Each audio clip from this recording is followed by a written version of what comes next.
L'appareil cardiovasculaire assure le transport du sang riche en dioxygène et en nutriments à travers tout le corps humain pour en alimenter les organes et les débarrasser de leurs déchets. Il se compose de 3 grands types de vaisseaux sanguins qui forment un système clos.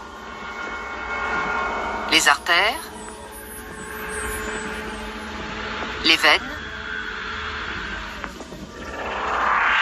et les capillaires.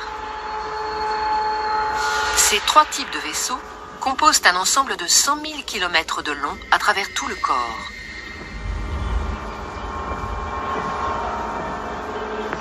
Une artère transporte le sang du cœur vers les organes.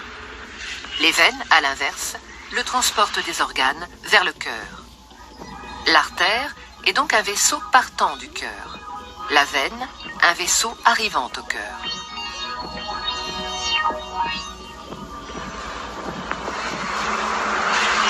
Tous les organes sont richement irrigués, c'est-à-dire qu'une multitude de petits vaisseaux sanguins les parcourent. Ce sont les capillaires.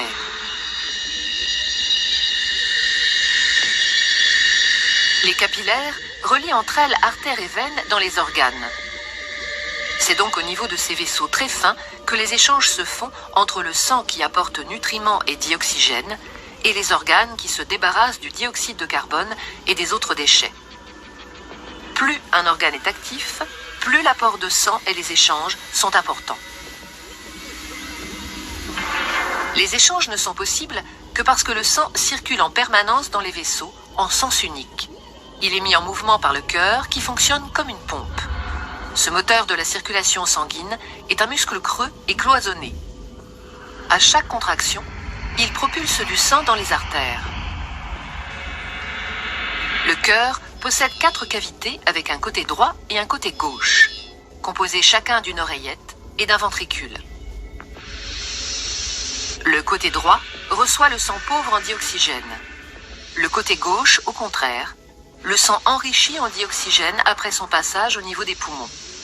Chaque contraction le propulse dans les artères. Au cours d'un battement normal du cœur, le sang pauvre en dioxygène, renvoyé par les organes, pénètre dans l'oreillette droite par la veine cave. La contraction de l'oreillette droite le fait passer dans le ventricule droit, qui, en se rétractant à son tour, l'expédie dans les poumons par l'artère pulmonaire.